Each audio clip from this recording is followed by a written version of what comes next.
اصعب مهمه تعرضت لها في حياتي ان انا اتكلم عن ام كلثوم، ودايما بقول ان لو بنعمل فيلم عن رسول كان هيبقى اسهل شويه.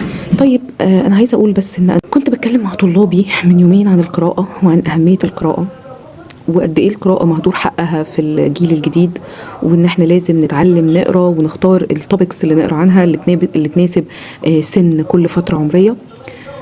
فالمفروض إن اللي بيتكلم ده يا ولاد المفروض إنه كاتب. فالكاتب ده إيه شغلانته؟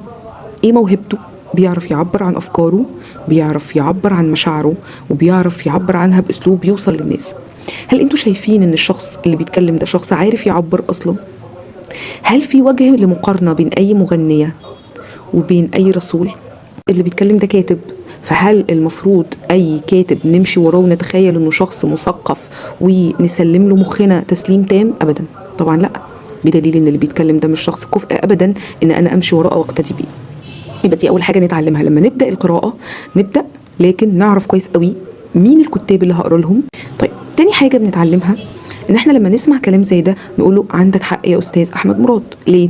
لان فعلا حضرتك فيلم الست فعلا بالنسبة لك اصعب من ان انت تقدم اي فيلم عن رسول، لان انت متخيل انك عارف ايه اللي هتتكلم عنه، ولكن حضرتك جاهل بالامر ده، فطبيعي تتخيل انه بسيط. دايما تلاقي الجاهل بالشيء مستبسطه، لحد ما تتعلم كتير كتير كتير وتتعمق في العلم هتبدأ تعرف ان لا، الموضوع مش بسيط. فمن كتر جهلك بالامر متخيل ان الفيلم بتاع الست اصعب من فيلم عن رسول. طيب سؤال، الناس اللي هتدافع عنه وهتقول ان هو ما جابش سيرة الرسول محمد صلى الله عليه وسلم، هو ما جابش سيرة الرسول محمد صلى الله عليه وسلم، لكن هو ربنا سبحانه وتعالى ما قالش في القرآن الكريم لا نفرق بين أحد من رسله؟ ربنا ما بيفرقش بين رسله، ربنا ما بيفرقش بين رسله. يعني ازدراء الأديان مش بس لو جاب سيرة الرسول محمد صلى الله عليه وسلم، لو جاب سيرة أي رسول. فأتمنى النماذج اللي زي دي ما تبقاش هي اللي بتكون وعي ولادنا، وأتمنى من كل قلبي الناس دي يبقى في وقفة.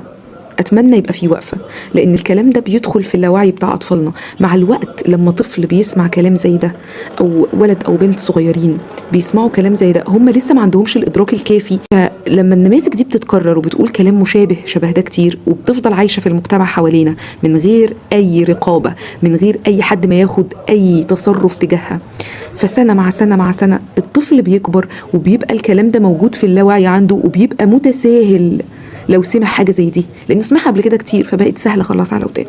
اتمنى ده ما يحصلش، اتمنى نقدر في البيئه الصعبه والمناخ الكارثي ده ان احنا نعدي باولادنا بر الامان.